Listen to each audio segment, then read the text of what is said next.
De retour sur le plateau de l'Africa Newsroom, nous sommes toujours accompagnés par nos éditorialistes Lucien Pambou, Djemal Taleb, également parmi nous notre invité Sékou Sanfinadia qui je rappelle que vous êtes expert en énergie. Tout de suite notre dossier du jour.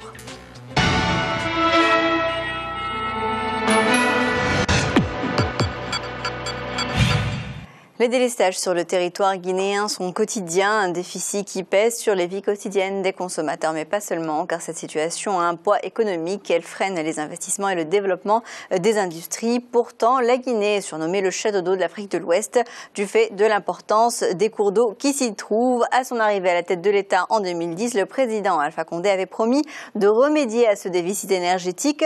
4 ans plus tard, où en est, quel est l'état des infrastructures énergétiques en Guinée? Reportage de notre correspondant Mohamed Lamine Solano. En Guinée, la desserte en électricité reste un défi à relever par les autorités.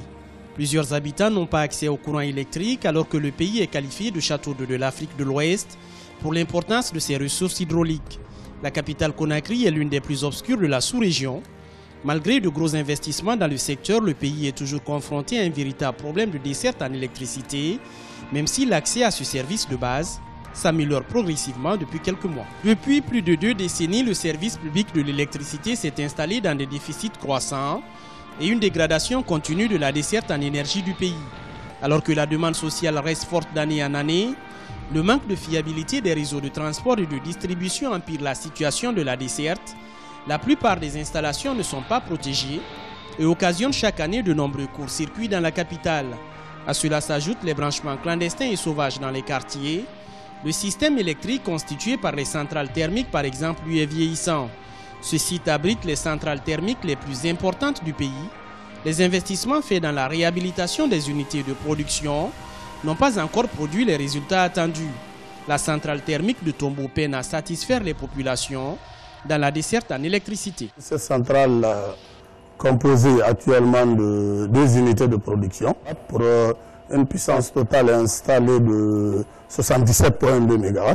Nous n'avons que 23 MW de disponibles, approximativement 30% de la production totale. En puissance installée, de façon globale, nous avons 207 MW sur l'ensemble du territoire guinéen à l'heure où je vous parle. Sur les 207 MW de puissance installée, nous n'avons même pas 100 MW de disponibles. Alors qu'à la pointe, on a un besoin de 225 MW à l'heure actuelle. Donc, on a un déficit d'environ 89 MW. Ce qui fait que le système d'exploitation est méchant et sévère. Conséquence, les machines s'usent rapidement. Sur 4 centrales, 2 seulement fonctionnent à ce jour. En cause l'arrêt de certains groupes électrogènes. 4 sur 7 marchent pour les 2 centrales. Les machines sont vieillissantes et la centrale thermique de Tombo ne peut répondre aux besoins croissants des populations. Alors que de gros investissements sont faits dans le secteur. Depuis 2 ans, 250 milliards de francs guinéens sont accordés à l'électricité de Guinée, EDG par l'État pour corriger la situation. Un programme présidentiel qui vise à améliorer de façon continue et durable la desserte en électricité en Guinée. C'est le défi que s'est fixé le président Alpha Condé depuis son élection en 2010. Le chef de l'État guinéen a injecté 100 millions de dollars dans le secteur de l'énergie pour renouveler le réseau électrique. Pour l'heure, la Société nationale de l'électricité de Guinée n'a pas réussi cet exploit, même si la desserte s'améliore progressivement à Conakry. En effet, au niveau des départs qui étaient 10 départs prioritaires, on était environ à 16 heures par jour et nous sommes passés et nous avons pu stabiliser la desserte aux alentours de 21 heures sur 24, n'est-ce pas, par jour. Et les départs non prioritaires, qui étaient alimentés à raison de 5 heures de temps par jour, aujourd'hui sont alimentés en moyenne à un minimum de 9 heures par jour. La signature d'un contrat d'électricité temporaire entre l'électricité de Guinée et la société Agreco, spécialisée dans les services d'alimentation électrique temporaire, a aussi favorisé l'atteinte de ses performances. Estimé à 9 millions de dollars, le contrat de fourniture d'une centrale temporaire de production d'électricité de 50 MW de capacité additionnelle a renforcé la production d'énergie électrique à Conakry. Il doit permettre, selon les termes du contrat, de faire le lien entre les besoins de la Guinée et la remise à niveau des infrastructures électriques par l'électricité de Guinée. Objectif annoncé, favoriser l'accès des populations à l'énergie électrique en exécutant le plan de redressement du secteur de l'énergie élaboré par les spécialistes sur la base du partenariat public-privé La réhabilitation des centrales hydroélectriques thermiques, la réhabilitation du réseau de transport et de distribution par exemple, figurent en bonne place de ce plan de redressement. Qu'il s'agisse de la puissance thermique, qu'il s'agisse de Kaleta, le président de la République, en 5 ans, aura développé une puissance de près de 300 MW. 300 MW, c'est énorme, parce qu'en 52 ans d'indépendance, la Guinée ne totalisait que 200 MW. En 5 ans, il va développer 1,5 fois 52 ans de puissance. Pour l'heure, les coupures d'électricité sont récurrentes à Conakry et donnent régulièrement lieu à des manifestations de colère de la population. Le taux d'accès à l'électricité a cessé de croître depuis le début des années 80, malgré une augmentation modeste de la production. On estime à 18,8% le taux d'accès des populations à l'électricité. À Conakry, la capitale, plusieurs couches de la population n'ont pas accès à cette denrée.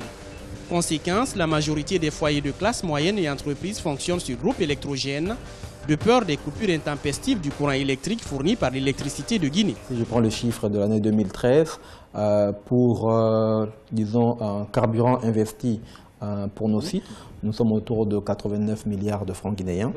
On est autour de 8% du chiffre d'affaires. C'est énorme. C'est énorme pour une compagnie qui veut investir en Guinée. Depuis 2 ans, le gouvernement met les bouchées doubles pour résoudre de façon durable le problème d'électricité en Guinée. Des projets de construction de barrages sont en cours. C'est le cas du projet Kaleta dans la préfecture de Dubrika. Ici se construit l'un des barrages hydroélectriques les plus importants de la Guinée. L'investissement s'élève à 446 millions de dollars américains. Il comportera 3 turbines, l'une d'entre elles sera opérationnelle en mai 2015, selon les responsables du projet. Avec une capacité installée de 240 MW, le projet Kaleta suscite beaucoup d'espoir chez les populations. Ça fait plus de 2 décennies, il n'y a pas eu d'action concrète pour augmenter la production d'énergie dans notre pays. Et c'est en ce moment où Kaleta va venir, pour pouvoir non seulement soulager les populations, mais permettre aux usines aussi de s'installer pour pouvoir démarrer la croissance qu'il faut pour notre pays. Le barrage hydroélectrique de Kaleta va pouvoir couvrir les besoins en énergie d'une dizaine de villes du pays, dont la capitale Conakry. Lancé en avril 2012, les travaux prendront fin en avril 2016, pendant que le gouvernement guinéen envisage la construction de plusieurs autres barrages hydroélectriques pour assurer la desserte totale du pays en électricité. Actuellement, on est en train de finaliser les études de 4 barrages. Zegbela en Guinée forestière, Kogwedou en Haute-Guinée, Daboya en Basse-Guinée et Touba en Moyenne-Guinée. En attendant la mise en œuvre de ces projets, l'État guinéen a mis de gros moyens dans les énergies nouvelles et renouvelables pour assurer l'éclairage des artères publiques de la capitale Conakry et de toutes les villes du pays. 7000 lampadaires ont été installés sur tout le territoire national, ce qui a considérablement réduit les risques d'insécurité en Guinée, même si la demande est encore croissante chez les populations. L'accès aux services sociaux de base, dont l'énergie électrique, reste encore un défi à relever par le gouvernement Fofana. Le président guinéen Alpha Condé s'était engagé à assurer la desserte totale du pays en électricité lors de la campagne présidentielle de 2010. À 1 an de la fin de son premier mandat, le courant se fait encore attendre dans de nombreux foyers de la capitale et de l'intérieur du pays. Alors c'est Goussan Finadia qui était, on a entendu dans le reportage que le gouvernement venait régulièrement en aide depuis 2 ans à Électricité de Guinée à hauteur de plusieurs millions d'euros. Pourtant, Électricité de Guinée ne parvient toujours pas à répondre à la demande. D'où vient le problème? Oui, je crois que le problème est clair. Vous avez un des reporters a dit que depuis 50 ans, on n'a pas plus de 220 MW installés. Et moi, je dirais même depuis 1953. Parce que la dernière centrale installée par le colon avant son départ, c'était en 1953. Le total, le cumul de toutes les installations à l'intérieur du pays, comme à Conakry, c'est 230 MW. Vous comprendrez tout de suite le problème qu'il y a. Pendant ce temps, la population n'était pas plus de 5 millions. Aujourd'hui, nous sommes à 12 millions. Quant à Conakry, on est à plus de 2 millions d'habitants. Et on n'a pas 130 MW installés. Faites le rapport. Le président Alpha Condé est venu, il a trouvé cette situation. Et il n'est pas lié tout simplement, le manque de puissance n'est pas essentiel. L'essentiel, c'est qu'il y a le réseau, il y a les installations, et à l'intérieur et à l'extérieur des bâtiments. Il y a tous ces besoins qui sont là. L'électricité ne peut pas se faire comme le béton, faire aujourd'hui, 2 jours après, installer. C'est tout un processus qui est très long. Le président Alpha Condé, à son arrivée, a fait quelque chose. Le plus important, c'est que vous n'avez pas trouvé ça dans ce rapport. Dans ce reportage, il a commencé à payer les arriérés de dette de toute la société, et même de tout le pays. De Guinée? Pas de l'électricité de Guinée seulement, mais de tout le monde, auprès de toutes les institutions, les instances, OMBG, CEDEAO, pour sécuriser la participation, puisqu'aujourd'hui, la meilleure façon, ce serait d'importer très rapidement, construire, importer et développer à l'interne. Donc, il a aussi trouvé des projets qui étaient là, mais qui tardaient à démarrer, notamment les projets de réhabilitation, les projets de construction. Son premier problème, c'est de régulariser d'abord les conditions économiques et financières de ces projets, et ça a pu démarrer. C'est ce qui a fait aujourd'hui, vous avez écouté le directeur général de EDG, qui a dit, par là on avait 12 heures, il est passé à 16 heures, là où il n'y avait que 4 heures, il est parti à 9 heures. Et je crois que les bases sont posées de telle manière à ce que, étape par étape, on aille vers une solution consolidée. Mais alors, on a entendu également dans le reportage, et vous l'avez rappelé, le président Alpha Condé avait pris l'engagement de régler ces problèmes d'électricité. Il a donc mis en œuvre un programme de réhabilitation des centrales thermiques et hydroélectriques, notamment celle de Tombo. Or, ce n'est clairement pas suffisant, puisqu'on a entendu également dans le reportage que sur 4 centrales, 2 seulement fonctionnent. Oui, mais il a pris la décision. Il n'a pas dit que demain je vais le faire. Il s'est engagé, je dis qu'il a mis déjà les grands jalons qui permettront de développer étape par étape l'ensemble. Si vous prenez les centrales... Il y a tout de même une urgence de l'économie. Oui, mais il y a une urgence. Mais l'électricité, je dis, ce n'est pas du bonbon. Ça, il y a des étapes. Il faut faire les études, il faut faire les travaux, il faut trouver le financement. C'est un secteur très capitalistique. Alors, il faut qu'on ait d'abord confiance à l'emprunteur. Oui. Pour qu'on puisse lui prêter. C'est là, déjà, la Guinée personne n'avait plus confiance en nous. Alors, il fallait qu'Alpha Condé se déplace, fasse les démarches nécessaires pour qu'on ait confiance d'abord à la Guinée et que la Banque mondiale, la BEI, l'AFD, tout le monde ait confiance, sache que désormais, l'argent qu'on va mettre sera utilisé pour faire ce travail. C'est déjà très important. Aujourd'hui, la Guinée est écoutée et on fait confiance à la Guinée. C'est important. Et les travaux ont démarré. Vous avez vu tout ce qui est entamé. La centrale dont on parle aujourd'hui, il y a un financement qu'on va faire le travail, on va exploiter. Et il y a même, au-delà, une réforme institutionnelle qui est en cours. Quand je partais, les gens étaient en réunion avec l'aide de la Banque mondiale, de la BEI et des autres bailleurs de fonds. Et dans combien de temps est-ce que cette centrale sera finalisée? Écoutez, les centrales... Le thermique, comme on le disait tantôt, le thermique va aller très vite. D'ici la fin de la saison humide prochaine, ça va rencontrer l'arrivée du premier groupe de Caleta, qui fait 80 MW. 80 MW représentent déjà ces 2 centrales réunies. Parce que les 2 centrales réunies font 77 MW. Un seul groupe de Caleta fait 80 MW. Caleta est un exploit pour Alpha Condé. Parce que Caleta se trouve sur le Concouré. Savez-vous que Koine Bélier est né à Caleta? Oui, Koine Bélier est né en Guinée. Parce que le premier ingénieur Koine, il était jeune ingénieur, il a fait l'étude de la centrale du cours de Concouré. Il est venu, il a vu que c'était intéressant, il est venu mettre un bureau en place et il s'est adjoint un financier qui est Bélier. Et Koine Bélier est né. Aujourd'hui, c'est une des grosses boîtes de la France. Donc c'est de là-bas. Aujourd'hui, depuis 1956-57, l'étude était finie, mais personne, on n'était pas arrivé encore à faire bouger un seul cette centrale. Aujourd'hui, Alpha Condé a accepté, malgré tous les problèmes qu'il avait, de financer 25% d'une centrale. Ça ne se fait pas. On a vu, Lucien, à travers ce reportage, véritablement, on reprend l'expression qui dit que la Guinée est un scandale géologique. Oui. Elle a tout en main pour réussir. Oui, Khadija, mais il faut d'abord saluer effectivement la justesse des propos de notre invité, M. Sanfina Diakité, dans la mesure où il met effectivement en perspective tous les problèmes que rencontre, pas simplement la Guinée, mais tous les problèmes que rencontrent les pays africains qui veulent en effet introduire de l'énergie, introduire l'électricité au sens large.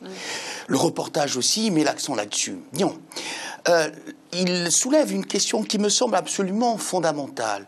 C'est le problème, en effet, de la gouvernance. Alors, on ne va pas revenir sur le bilan diagnostique, il a été merveilleusement posé. Mais non, ce qu'il faut, c'est globalement des préconisations. Il soulève une question qui me semble absolument fondamentale, c'est que le bouquet énergétique, en effet, comme on le dit en Afrique, est un bouquet multiple. Ce bouquet multiple, il est fondé à la fois par de l'hydraulique, par de la géothermie, par de l'éolien, par le solaire, etc. Bien. Dans un pays comme la Guinée, en effet, même si, et je réponds à votre question, on dit que c'est un scandale, mais il a mis un accent sur un modèle économique qui est fortement capitalistique. On ne construit pas, si vous voulez, une centrale hydraulique comme on construit en fait une centrale thermique. Donc, premièrement. Donc, il y a des choix. Et on voit bien que dans le cadre de la Guinée, la perspective historique est bien posée et montre en effet les erreurs et les errements des différents gouvernements qui se sont succédés. Ce n'était pas leur priorité. La priorité était d'abord politique. Bon, maintenant que M. Condé est arrivé aux affaires et qu'il y a ce besoin, d'ailleurs on a vu son activisme politique, international, allant un peu partout pour amener des investisseurs, donc il a posé la question de quoi? À la fois de l'accès à l'électricité, donc le taux de pénétration étant relativement faible, d'accord, bon, même si dans les études on dit ici ou là qu'en Afrique en moyenne c'est effectivement 60 ou 77%, là on voit que dès qu'on rentre dans la spécificité, en Guinée par exemple, là je passe sous le contrôle de notre invité, de l'ordre inférieur à 10%, bien, autour de 10%. Donc, le véritable problème, c'est qu'il faut faire en effet de l'énergie, en effet une priorité du développement. Mais une priorité concrète, à la fois pour les populations, mais pour l'industrialisation. Parce que quoi qu'on veuille, quoi qu'on fasse, l'agriculture, dont on nous dit que c'est la première denrée de l'Afrique, nécessite de l'eau, nécessite de l'électricité, de l'énergie. L'industrie nécessite de l'énergie. Les populations, pour s'éclairer, pour confectionner leur repas, ont besoin d'électricité. Donc, je pense qu'il y a des priorités qu'il faut faire. Maintenant, je termine là. Ce qui est assez intéressant, c'est que la réflexion qui est souvent nationale, même s'il y a des partenariats qui sont passés entre l'Europe, par exemple, récemment, enfin, déjà en 2000 et qui a été continué en 2014, avec les pays africains, même si la réflexion est nationale, il faut que les pays africains apprennent à s'interconnecter au niveau de la pensée. Ah oui, Lucien, l'énergie donc est nécessaire pour atteindre la croissance et le développement dans un pays. Or, ici, le taux, on a entendu dans le reportage que le taux d'accès à l'électricité a cessé de croître depuis les années 80. C'est-à-dire que le tissu industriel n'a pas évolué en Guinée depuis les années 80. Il faut apprécier la façon dont le reportage a été fait. Ça a été bien fait. Je veux dire, le tissu industriel existe, mais il est cher. À partir du moment où le producteur, l'industriel, doit produire son énergie, il n'est pas spécialiste, et c'est là, c'est très important, il n'est pas spécialiste, il ne maîtrise pas toutes les données de l'industrie énergétique. C'est une industrie qui coûte extrêmement cher. Ça flambe les prix et finalement, ce qui est importé finit par tuer l'industrie locale. Je vous assure que vous avez touché quelque chose tout de suite, l'interconnexion. Aujourd'hui, avec notre présence, avec le paiement, je vous ai dit quelque chose que tous les Guinéens ne voient pas. Le règlement de nos arriérés auprès des institutions a amené la CEDEAO à prendre très au sérieux la Guinée, à investir aujourd'hui dans notre système, a amené la liaison Côte d'Ivoire, Sierra Leone, Libéria, Guinée, à se mettre en route très rapidement, a amené le projet Libéria et Côte d'Ivoire, en passant par Cancan jusqu'à Bamako, à être réalisé très rapidement. L'OMVG va faire une boucle. C'est là où nous verrons l'importance des centrales hydroélectriques guinéennes. Aujourd'hui, on va importer, mais toutes ces lignes passent à côté des sites hydroélectriques. Le MBG, Koukou-Tamba, ça va vous faire 200 mégawatts, mais toutes ces études sont terminées. On attendait qui va financer la ligne. Maintenant, la ligne va être financée parce que les institutions internationales sont pour l'interconnexion, sont pour le regroupement. Or, il fallait que la Guinée étant le nœud même de développement énergétique en Afrique de l'Ouest, ça c'est clair. Regardez sur toutes les cartes, c'est le nœud. Mais comprenez que nous sommes séparés un peu. Je ne veux pas arriver jusqu'en 58. Mais quand les experts électriciens partaient, ils ont laissé le système avec qui?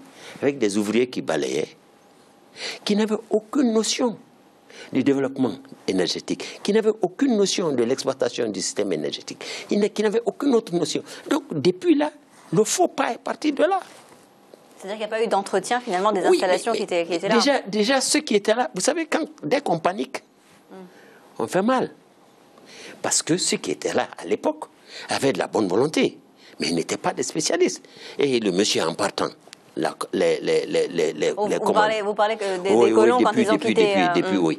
Depuis. Vous parlez là de l'administration coloniale. Depuis. Oui, mais son départ n'était pas faux. Oui, mais je dis que c'est une succession de problèmes non résolus qui se retrouvent aujourd'hui, qui a fait un fossé, et donc Alpha Condé, pour mettre le pont sur ce fossé, il ne peut pas remplir. Il faut mettre un viaduc dessus, un pont, pour pouvoir passer de l'autre côté. Ce fossé, il a quand même plus de 60 ans, hein, Djemal. C'est-à-dire que, vous l'avez dit vous-même, on est passé de 5 millions d'habitants à 12 millions d'habitants en Guinée. C'est-à-dire que l'offre d'électricité n'a pas suivi l'évolution de la population. Pas du tout. C'est toute la difficulté. Vous avez parlé, Khadija, d'un scandale géologique. Et vous avez raison, la Guinée est un scandale géologique. Mais c'est aussi un autre scandale de l'exploitation géologique. Je ne sais pas comment on peut exploiter les mines de Guinée si on n'a pas d'électricité. Ou alors, les miniers produisent eux-mêmes leur électricité. Et c'est alors un autre scandale. C'est-à-dire que si on n'est pas déjà propriétaire de ces mines et qu'on ne les exploite pas soi-même, et si en plus on donne une autonomie aux exploitants pour, encore une fois, s'autonomiser par rapport à nous-mêmes parce qu'ils produisent leur propre électricité, nous créons là une situation encore plus dangereuse et qui vous fait de moins en moins propriétaire des choses qui sont dans votre territoire et dans votre sous-sol. Le cas de la Guinée n'est pas un cas spécifique. Il faut lui rendre le Guinéen la justice. C'est un problème général. À partir du moment où vous décidez de construire une centrale thermique, donc la plus facile à faire, au moment où vous la rendez, il se passe 3-4 ans. C'est-à-dire que ce n'est pas des choses, quand bien même le président Alpha Condé ait de la bonne volonté, et je pense qu'il en a, où ils ne peuvent pas faire ça en 2 jours. Moi, je vous donne un exemple, et pardon pour ce que je connais de moins mal, la Mauritanie. C'est une ville, Nouakchott, qui connaissait le délestage en 2009. C'est-à-dire que l'été nouakchottois en 2009 était un scandale. Aujourd'hui, c'est un pays qui exporte 20 mégawatts vers le Mali. C'est-à-dire qu'il s'est passé 4 ans entre le moment où on a décidé ou le moment où les choses ont commencé à donner fruit. Donc c'est aussi la situation en Guinée. C'est valable un tout petit peu partout. Moi je suis absolument surpris par le taux de pénétration en Guinée, je vous avoue. Je ne le voyais absolument pas comme ça. Je suis aussi surpris par les besoins et la production. Je comprends maintenant que dans la production et dans le besoin, vous ne mettez pas les mines. Parce qu'en définitive, et vous allez me répondre sur ce point-là, les miniers produisent eux-mêmes leur électricité, c'est ça? Oui, et les miniers produisent eux-mêmes leur électricité. Vous savez, il y a aussi un problème. L'hydroélectricité et les mines, là, le débat, je crois qu'on n'aura pas le temps. L'hydroélectricité et les mines, il faut bien qu'on parte du côté. C'est-à-dire que lorsqu'il s'agit de faire les laveries, c'est de la vapeur. Ils n'ont pas besoin de l'hydroélectricité parce qu'on ne produit pas de vapeur. C'est pourquoi eux, ils sont beaucoup plus enclins à construire des centrales thermiques qui coûtent excessivement cher. C'est vrai que si on avait de l'électricité, ils n'auraient construit que les chaudières. Ça, vous pouvez répliquer aussi.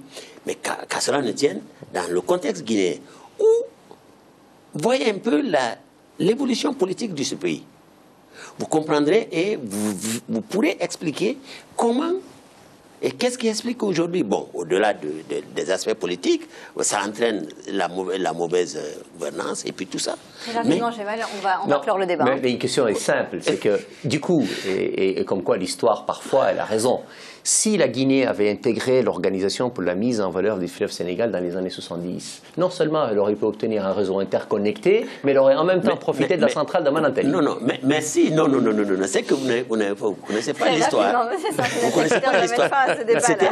On avait ouvert un autre débat. Je sais bien. L'ORS est tombé par l'agression du 22 novembre 1971. Ouais. Oui, on va mettre fin à ce débat et on va marquer une nouvelle pause dans l'Africa News. On va suivre le dossier de l'économie. Restez avec nous.